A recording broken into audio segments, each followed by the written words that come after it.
Duck, the Great Western engine, worked hard in the yard at the big station. Sometimes he pulled coaches. Sometimes he pushed freight cars, but whatever the work, Duck got the job done without fuss.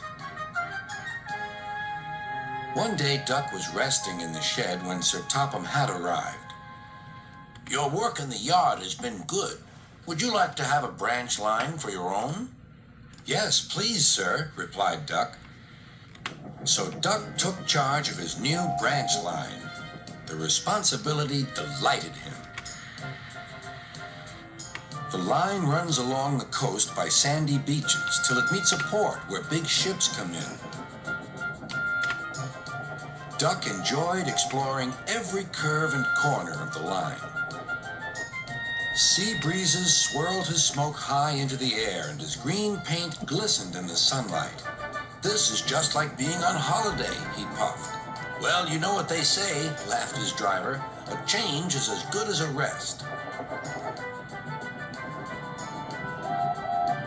Soon, Duck was busier than ever.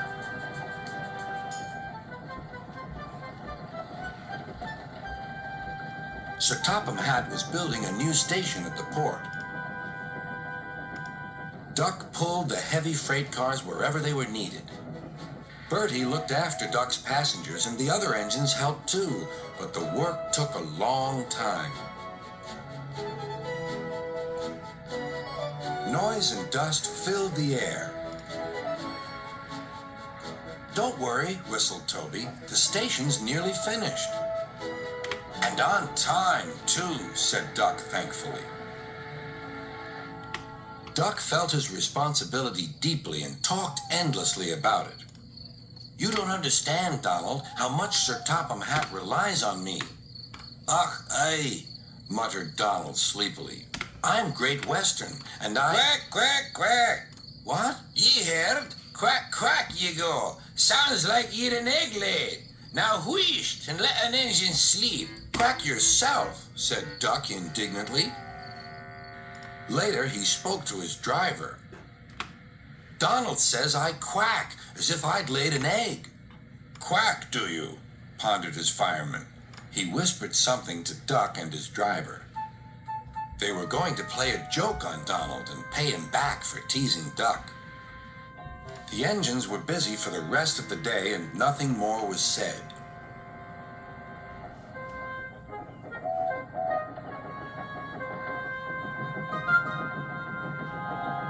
Not even a quack. But when at last Donald was asleep, Duck's driver and fireman popped something into his water tank. Next morning, when Donald stopped for water, he found that he had an unexpected passenger aboard. A small white duckling popped out of his water tank. "Now, who's behind this?" laughed Donald. The duckling was tame. She shared the fireman's sandwiches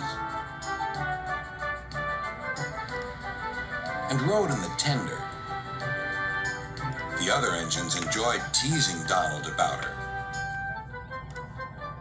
Presently, she grew tired of traveling and hopped off at a station, and there she stayed.